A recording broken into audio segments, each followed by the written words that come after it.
Hello again and welcome back everybody to another edition of the Rural Report. I am your Rural 2IC, and today we're going to do our second installment into our new mini series that was inspired by an email that I got from a new subscriber slash new prepper, a single mom who moved into a new place and really didn't have much in the way of tooling, and started thinking about it in the kind of mindset of a prepper and said, hey, for an SHTF situation, what would be good tools to have? And I responded in an email form, but I figured that, hey, there's probably more people that have this question. And so I figured it'd be a great little mini series because as I started thinking it through, there's a lot of tools out there. And so we did our first installment, which is generalized tools and generalized repair. That's kind of a basic thing on why you would have tools. This one is going to be about demolition. Okay, you're going to demo during SHTF. Now, whether that is to uh, break into some sort of a structure for whatever, maybe somebody's trapped inside, or maybe it's locked up, and you need to get in there for resources or what have you. Maybe you're inside of your dwelling and you decided that maybe a wall needs to come down to expand two rooms into one room, or whatever the reason. Maybe something, a tree fell on something, and we just need to go ahead and demo it and clear it out. There's a bunch of reasons for demo. And so we're just going to go over some of the things that I have put into this list. Now, quick disclaimer, this is not about brand names and manufacturers. We're just giving generalized ideas of tooling. So if you want to get into which brand and color and all that and the price points and all I'm going to say is this is a video to try and get you to think on everything, to free think and critically think for yourself on if it is something that you need, because this list is not inclusive. It's not a must have. You have to buy this now. It's just something to help you to at least consider it. And so, without further ado, what I'm going to start off with in demoing tools, and the first couple we talked about in the last video, so I won't spend too much time on it. The first one's going to be a pry bar. You're probably going to need a pry bar for most any sort of demoing work. You're going to pry things apart, you're going to pry things open. And again, these are going to come in all sorts of different shapes, colors, sizes, manufacturers, all that stuff. Uh, Probably for demo, you're going to want the longer one instead of the shorter one. But a pry bar is a pry bar, and if you have the will and the determination, you will figure it out as long as you have a pry bar. Next is going to be some sort of a handsaw. Now, in this case, probably a hacksaw will be over top of like your basic carpenter saw. And so, uh, having a hacksaw or something along those lines, make sure that you do remember to get refillable blades. If you don't know what a hacksaw is, I would highly encourage you to go check out what that is. And then you can go into and look at the different blades and whatnot that you can do. Again, they're going to come in all sorts of shapes and sizes and manufacturers and all that. And you're just going to have to do your own research and figure out which one's going to be the best for you. Now, moving on is going to be a sledgehammer. Now, depending on your age, your physical fitness, all sorts of different factors, is going to be on how big of a sledgehammer that you're going to want. Again, for me, I would put the mini sledge over top of the really big sledge. Just because I think a sledge goes through and does a lot of various tasks, if you will. And I can put a mini sledge, dangling off of something or put it into something and carry it with me than I can with, a 12 or a 16 pound, big, massive sledge. Now, they both have their benefits and their drawbacks and things like that. Trust me, when you want a 16-pound sledge, that little mini 3 pound is going to, it's whatever you're trying to hit may just kind of laugh at it for a little bit. But eventually, with sheer determination and resilience, you can overcome. Next is going to be strong rope, not cheap rope. Anything along those lines. You're going to want a really good, strong rope. Now, you can get rope in all sorts of different places, different sizes, lengths, different materials it's made out of, things like that. And they all have their pros and cons, whether it's going to be, a nylon rope, or maybe it's coated, or different braids and strands and different things like that. But rope is going to be one of the things that will help in a demo. There's a bunch of different uses for it, and it's going to be something that, again, one of the major things in preparedness is to have cordage, and so rope shouldn't be that big of a deal. Next is going to be buckets and wheelbarrows. Now, this is basically for transporting, and so you can use the buckets to not only transport your tools and things to, wherever you're going to go and do your demo work, but it also helps you to remove debris away. So whatever you just demolitioned. So you can use buckets or wheelbarrows, and you can remove it. Now, the reason why I included both is because, again, if I am bugging out, chances are I'm probably not taking my wheelbarrow with me. Now, you could use something along the lines of maybe like a garden cart or something like that, or, even a little kid's radio wagon. But most of us that are in prepping for at least a little while have 5 gallon buckets, and so maybe there's that food grade bucket that you've used for quite a while, and it's just seen its fair share, or maybe you lost the lid or whatnot. There you go. Now you have a bucket for demo and things like that you can throw into your tool storage. Maybe that you've come across a bucket and you're like, wow, this thing's really filthy, I can't use it for food. Don't throw it away. Okay, keep on to it. Next, I'm going to include ratchet straps and come alongs. I would say most people know what the ratchet straps are, and those will be very useful. If you don't know what a come along is, those come in either chain, cable, or I've even seen them in strap form. And basically, you have an anchor point, so somewhere that is very strong that shouldn't move, and you take the other side and you wrap it around there, and then it gives you the ratcheting ability to bring an object. So maybe it's very heavy and you can't quite lift it, or maybe you need to hold something in place temporarily. You can use either one of those. Now, quick safety note: you have to be extremely careful with those, not only to know what the rating is. If you use a ratchet strap for one of the real small, like inch and a half ratchet straps that you bought from the dollar store, and you're trying to hold up 2,000 pounds, it's probably not going to end well. So make sure that you are safely using those and you are aware. Next, I'm going to throw in tarps. When you're demoing, maybe it's not going to be a quick 1 day demo, and you made a giant hole and you need to cover it. Tarp would be a very good thing.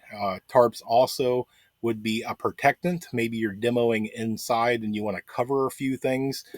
Tarp to be able to lay down so that way it can catch debris, or make it to where you're not demoing something you're not supposed to be demoing, which also leads into the next things, which is broom and dustpan. Um, Basic cleanliness and housekeeping. Most of us have a broom and a dustpan. Excuse me. Although I do know of people that their entire house is carpet and they do not own a broom or a dustpan, which for me boggles my mind. But it is what it is. Now I know I'm probably getting somebody that's going to be like, "Oh, you need a push broom, or you need a street broom, or you need a demo broom." Or okay, I get it, I get it, I get it. But a broom is going to be a broom in SHTF. If you have multiple different brooms, great. If you can only afford one, then there you go. But cleanup is going to be one of the things, especially if you're demoing inside. You're not going to want to where you have sharp objects, nails, little pokies of wood and things like that around where somebody can get hurt. remember, we're in SHTF time, and so that little splinter may become infected, and then what are you going to do? You're going to be wishing you had that broom and dustpan. Now, this does lead me on to whenever you're doing demo. Now, you should keep this in mind for any time that you're using tooling, but I wanted to put it in with this video for demoing is proper PPE or personal protective equipment. Now, this is going to be things like goggles, or safety glasses. It's going to be something that's going to protect your eyes. You're going to want to do that when you're doing any sort of, maybe a hammering or anything along those lines, where something can, you strike something or you're cutting something or whatever. Anytime that there is moving debris or moving particles or anything like that that can get into your eye, uh, PPE is going to become extremely crucial. It's going to be a critical item to have, because remember, we're in SHTF. It's not that quick thing of just running down to urgent care or the emergency room or wherever. You know, I'm guessing things like eye wash and saline and things like that is probably not just hanging right next to you. There's probably no OSHA when SHTF happens. And so you're going to want to take your PPE and your personal safety much more seriously. Getting something in your eye is going to be a very bad thing. It's going to be very difficult if you've gone your entire 20, 30, 50, 60 years of life using your eyeballs and suddenly you can't. So protect your eyes. That also goes into ear protection. If you're going to be demoing and there's a lot of loud noises, make sure that you have proper ear protection. And I know I'm going to get somebody that's going to say, well, if I block my hearing, then I can't hear if somebody's coming up and things like that. Look, I get it. Um, you probably shouldn't be demoing if you're by yourself anyway. You should probably have, people outside, lookout scouts, things like that, if you're that worried. But you should have ear protection. Again, it's going to be hard to navigate through an SHTF situation when you have a hard time hearing because it's constantly ringing in your ears, or much worse. So protect your ears. Next is going to be gloves. Your hands are going to be extremely, extremely important. We're going to be doing a lot of manual labor and hard labor, whether it is demo, repairs, gardening, whatever it is. You're going to get blisters that'll probably eventually turn into calluses, and your hands are going to hurt. It's going to be one of the things you're going to want to protect your hands. So gloves are going to be a very, very high item on your list. If you don't have a good pair of gloves, and different gloves, you're going to want something that is softer. You're going to want something that is thicker. You're going to want something that's leather. There's a lot of different gloves out there, and they're for various reasons. But a good work glove is going to really help out the situation. It's probably going to be a sought after item. So maybe picking up a couple extra pairs, it might be a good bartering item. Next is going to be things like dust masks, N95s, or bandanas, something to cover your nose and your mouth. If you're doing something where you got particles all floating around, maybe you're going into somewhere, it's got a bad smell, maybe you're demoing something, along the lines of whatever, you're going to want to be able to cover your breathing. And so to have those types of items is going to be a very good idea. Now, if you can afford it, getting something like a face shield would be a good idea. Again, it's going to protect your face. So maybe goggles or eye protection, things like that. That's to cover one part of your face. Maybe it's just a lot of things coming at your face, and a full face shield would make a lot better sense. If you can afford it, pick one of those up. They're usually not that bad. I've seen them for $20 or so. But again, make sure that you are also not under a false sense of security. Those are there to, help protect you. They're not foolproof. I've witnessed personally a lot of shop accidents and things like that. And so don't get it that just because you have a face shield or goggles or whatever, that you are now 100% safe. That is completely false. Okay. Next is going to be knee pads that goes along with, your gloves and things like that. Chances are if you're demoing or doing repairs, you're probably going to be on your knees. And so it's going to be one of the things. It's not only going to be a little bit more comfortable, but it's also going to be something that's going to be protective of your knees. So picking up a pair of knee pads is probably a decent idea. And then last but not least, to round out the list of this, it's going to be probably the correct clothing and or boots. I am a firm believer. I don't care who you are, you should have a pair of boots. It doesn't necessarily have to be steel toe, although in my opinion that's probably not a bad idea. But you need a good boot. Boots are better to work in. They provide a lot more protection. Uh, they provide ankle support, and that's why they do things like, hiking boots and things like that. They're a lot more rugged. They're a lot more durable. They usually provide a little bit better of a grip. And so, if you do not own a good pair of boots, I know it can be a little expensive. I know you get places like Walmart and some other ones that sell a halfway decent. Don't go down there and say that they don't. A halfway decent pair of boots for 30, 40, $50. That might be a lot for some people, and I completely understand. But that would be one that to get a halfway decent, even if you have to go to a thrift store or flea market or maybe even a garage sale and get them secondhand. If they're in good working, order, they're just, somebody wore them for a couple of months, decide they didn't like them, and they're getting rid of them. Don't pass it up. $5 for a good boot that can last you another year or two is probably a good thing. But things like clothing, just because it's hot outside, if there's a bunch of things flying around, go ahead and wear a flannel, wear something long sleeve, protect yourself. I know it's going to suck for a little while, but it's going to protect you in the long run. Those little cuts and scrapes and getting splinters and things like that, it's going to be one of those things that it's going to protect you. You're going to suffer maybe a little bit because it's uncomfortable, it's itchy, maybe you're sweating a lot, whatever. But in that little bit of time that you sacrificed wearing the protectiveness, you are a little bit safer, if not a lot safer, and cutting the corners where you're like, okay, you know what? I did this for 2 or 3 days in a row. I'm safe. I don't have to do any of this. You take it off. Uh, it could lead to something very bad. Remember, SHTF, you can't just run to the urgent care. So be smart about it. Make sure you think all your stuff through. Remember that when we're talking about tools, these are not toys. And also don't get that false sense of security. Well, I've used, a handsaw for 20 years. Doesn't matter. People have accidents all the time.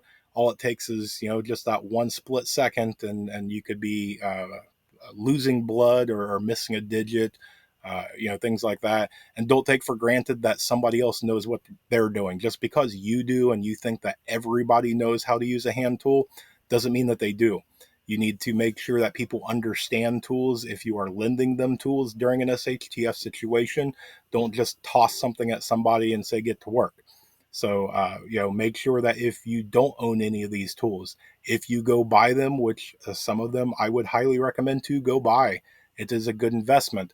But make sure you practice with it, put it to use, make sure you understand how they work, and the everything that tool does and what its intended purposes are for. So that way, excuse me, when the time comes, you know what you're doing. So, but that's what I've got for you on demo and PPE. I hope that gives you a little bit more of an insight into our mini series of tools to consider for SHTF. If you've made it to this far in the video, guess what? You rock. I appreciate you so much for spending a little bit of your time with me. Any questions, comments, concerns? Did I do a good job, bad job? Did I leave something out? Was it a great list? Let me know down below in the comment section. So that's what I have for you for today. So I hope you guys have a great day and a blessed day. Stay tuned because there's definitely more information to come. And with that, I will say, please remember to remain united because we're all prepping in this together.